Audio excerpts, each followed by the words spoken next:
kemarin saya sampaikan, saya ada trauma dengan AFF ketika apa? Evan Dimas dicederai oleh pemain Vietnam sengaja untuk supaya menang.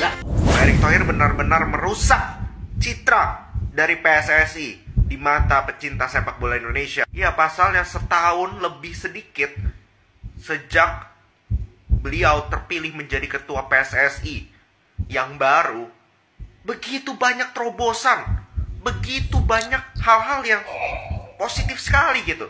Bahkan kabar terbarunya Bundesliga berencana menggelar turnamen internasional resmi pertama mereka, dan Indonesia dipilih menjadi tujuannya.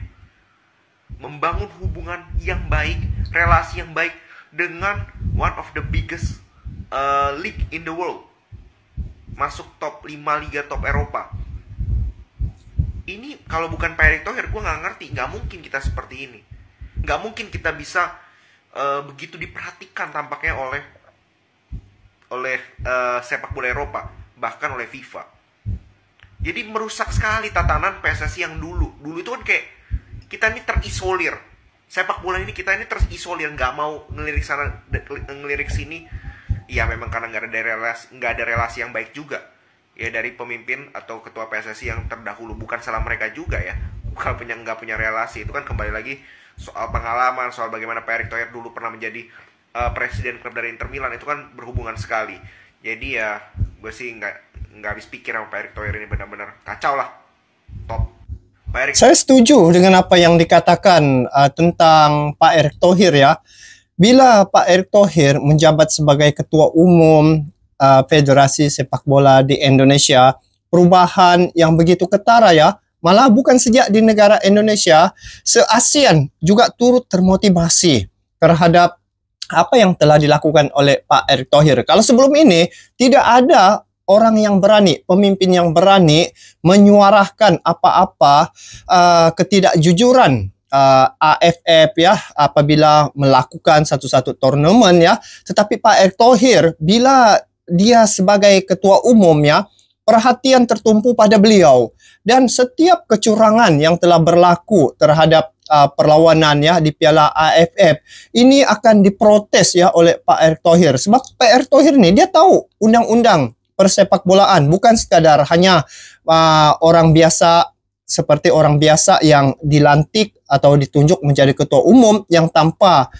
pengetahuan yang luas. Pak Erick Thohir yang saya lihat dia sangat jelas ya dari segi ilmu pengetahuan, dia cukup jelas dari segi undang-undang persepak bolaan dia tahu. Jadi tidak ada yang bisa meremehkan dia, sebab bila dibuat kecurangan, Pak Erick Thohir dia mengetahui yang ini boleh ataupun tidak boleh. Jadi baru-baru ini di Piala AFF banyak kecurangan yang telah berlaku. Jadi apabila benda ini berlaku, dari segi motivasi pemain pun akan jadi kurang, dan kepercayaan publik ya akan menurun. Jadi bila perkara ini berlaku, ia akan merosakkan ya ekosistem persepak bolaan di ASEAN ini. Indonesia satu-satunya negara yang saya lihat sehingga hari ini konsisten ya dari segi pengembangan sepak bolanya, dari segi pendukungnya yang cukup luar biasa. Ini yang terjadi ya pada Indonesia. Walaupun ada negara besar yang lain ya seperti China dan juga negara-negara India, mereka mempunyai jumlah penduduk yang ramai, tetapi dari segi persepak bolaan sangat berbeda terhadap seperti apa yang Indonesia miliki. Dia punya atmosfer yang cukup luar biasa, pendukung sepak bola Indonesia. Maka itu saya pernah terdengar dan melihat ya, yang mana orang-orang asing mengatakan Indonesia ini adalah penggila sepak bola, guys. Pelatih asing selalu berlindung pada bukan kalender FIFA. Bukan kalender FIFA. Selalu marahnya Pak Sumarji. Kami ini butuh tenaganya pemain yang memang dibutuhkan. Apalagi kita lihat kapten timnas itu Ridho. Kalau kapten timnas Ridho saja nggak dikasih, yang harus kita pikir pada saat kita pertandingan, pada saat kita kompetisi, lawannya negara lain, Malaysia, Vietnam, Thailand. Terus kita kalah, hasilnya minus. Mau taruh di mana harga diri bangsa? Kok kayaknya kita ini hanya manggil satu orang saya susahnya minta ampun. Saya kira ini perlu jadi perhatian kita semua dan saya minta dukungan masyarakat. Oh, tidak dilepaskan ya pemain-pemain andalan timnas Indonesia. Dan kalau dilihat ya, beberapa pelatih asing menganggap turnamen AFF ini belum cukup kompetitif dibandingkan dengan turnamen seperti Piala Asia Timur. Jadi ini yang menyebabkan mereka tidak melepaskan pemain-pemain. Tetapi ini menunjukkan bahwa ini juga nilai sesuatu bangsa ya. Apabila perlawanan walaupun label AFF, tetapi ini merupakan satu perkara yang boleh melihat sejauh mana kekuatan satu-satu tim itu. Nah, baru-baru ini Indonesia menampilkan pemain-pemain muda. Sungguh pun pemain muda pun kelihatan memang sangat baik ya penampilan mereka. Tetapi bayangkan guys, kalau pemain-pemain seperti Rizky Ridho dilepaskan ya, dan pemain-pemain yang sudah terbiasa bermain yang level tinggi, maka saya yakin Indonesia akan mendapat satu tempat yang terbaik ya. Dan pelatih-pelatih asing ini juga memilih menggunakan AFF ini sebagai ajang eksperimen. Jadi tengok Pak Sumarji sebagai manajer tim pun merasa tidak puas hati apabila digunakan alasan AFF ini bukan kalender FIFA. Tetapi lihat di sini baru dapat ditemui ya siapa yang dalang di sebalik Piala AFF ini, sebab kecurangan telah berlaku ya AFF ini, sehingga kan apabila Indonesia terkeluar dari perlawanan ataupun turnamen ini awal-awal, sebab yang saya lihat kecurangan yang dilakukan ya terhadap beberapa laga di Piala AFF ini, sehingga Indonesia kalah masa itu. Jadi selepas daripada itu, apa yang telah berlaku dari segi live streaming Piala AFF ya, menghadapi Australia dan juga Filipina baru-baru ini kan, Singapura.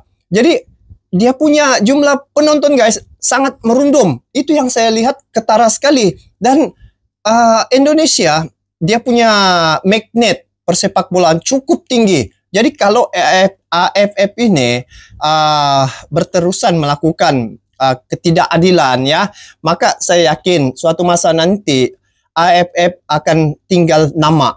Sebab tidak ada sudah orang meminati laga ini ataupun turnamen ini karena dipenuhi dengan kecurangan-kecurangan, sehingga Pak Erick Thohir mengatakan dia pernah terasa ya oleh sikap AFF ketika perlawanan pemain-pemain timnas Indonesia. Jadi apa yang telah berlaku sekarang ini, Piala AFF dan apa dihubungkan dengan Pak Erick Thohir sekarang ini, yang saya lihat ada beberapa ya pemimpin sepak bola di Asia Tenggara ini telah bertemu dengan Pak Erick Thohir, seperti Madam Pang, lepas tu dengan TMJ ya. Mungkin ini ada satu rencana untuk memajukan persepak bolaan. Saya suka sangat dengan Pak Erick Thohir ya. Dia bukan sekadar mengangkat persepak bolaan di Indonesia, tetapi se-ASEAN dia angkat untuk maju. Kalau sebelum ini negara-negara Timur Tengah saja yang mendominasi persepak bolaan, tapi hari ini sejak kewujudan Pak Erick Thohir, persepak bolaan di ASEAN ini terangkat guys. Sekarang negara-negara Barat sekarang menjadi tumpuan ini ASEAN ini. Sebab lihat, Indonesia telah melaju pada putaran yang ketiga kualifikasi Piala Dunia 2026.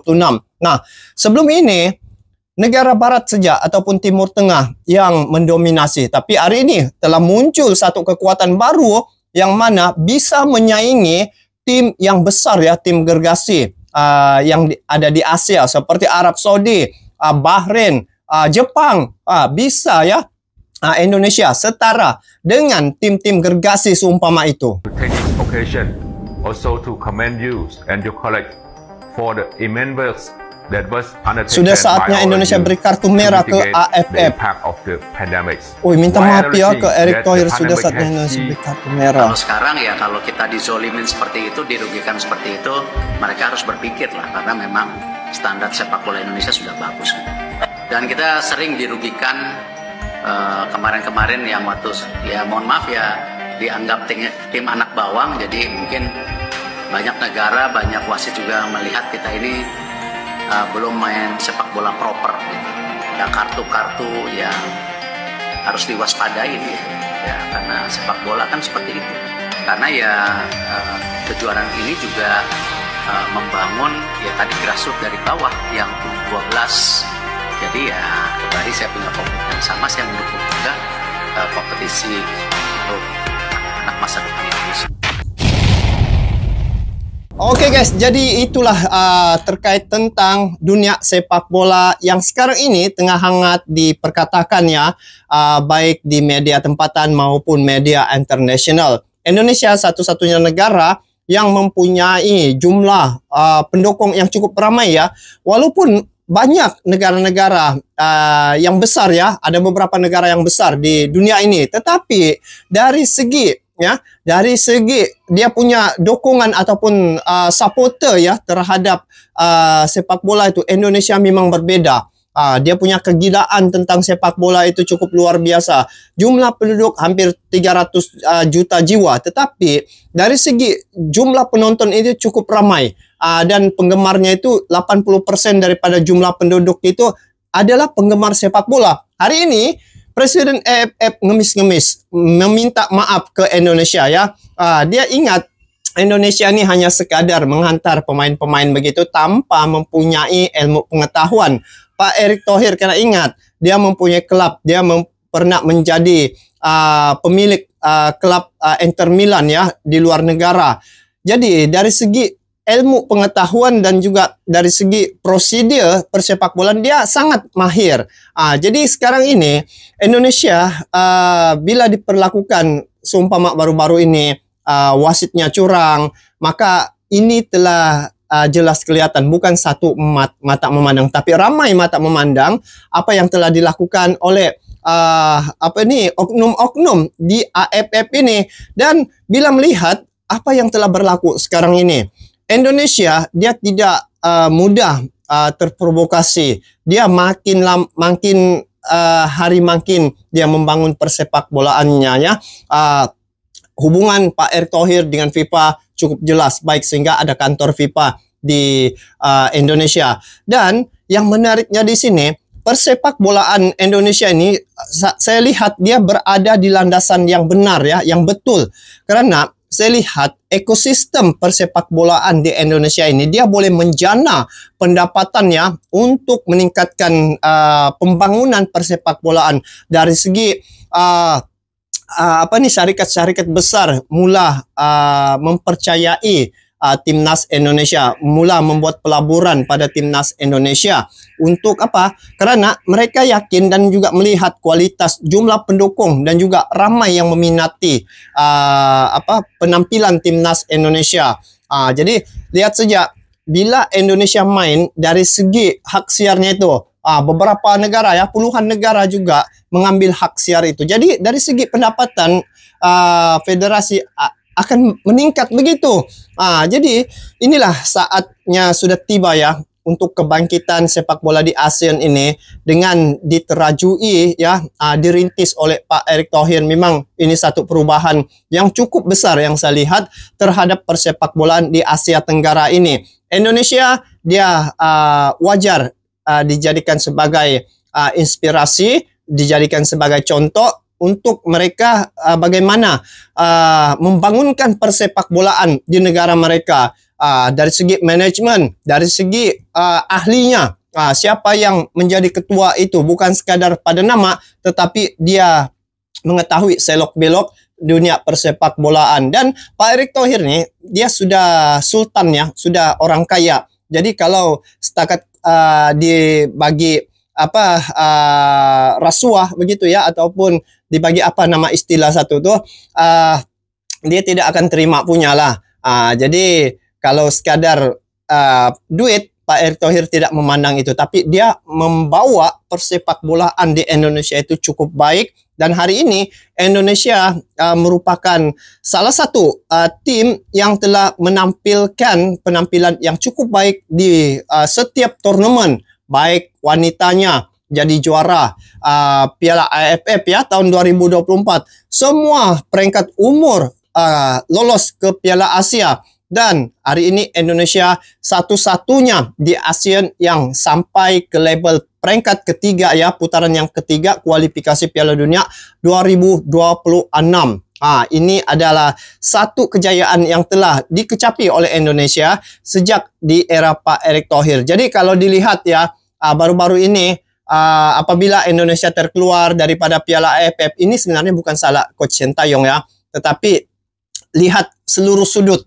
Dari wasit, dari penganjur ya, dan juga perkara-perkara taktikal ya yang telah berlaku pada AFF ini. Jadi apapun alasan ini sering dianggap sebagai bentuk kekurangan ya, penghargaan terhadap turnamen AFF ini, terutamanya bagi negara-negara yang memandang AFF ini sebagai simbol kebanggaan regional. Meski begitu, di masa hadapan saya yakin dan percaya Pak Erick Thohir bisa mengubah suasana persepak bolaan yang ada di ASEAN ini. Sekarang Indonesia menjadi tumpuan ya, seluruh mata tertumpu pada Indonesia karena dia telah merubah banyak perkara dari segi persepak bolaan, dan mereka telah menunjukkan prestasi yang cukup baik. Jadi guys, apapun untuk AFF ya, semoga ada perubahan yang lebih baik lagi ke depan ini supaya kepercayaan publik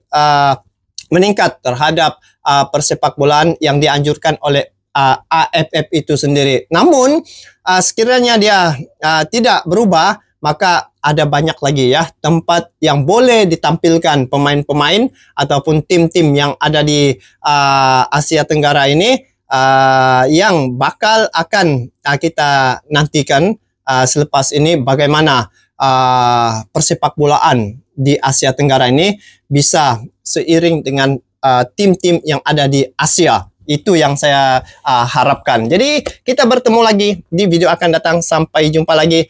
Assalamualaikum warahmatullahi wabarakatuh.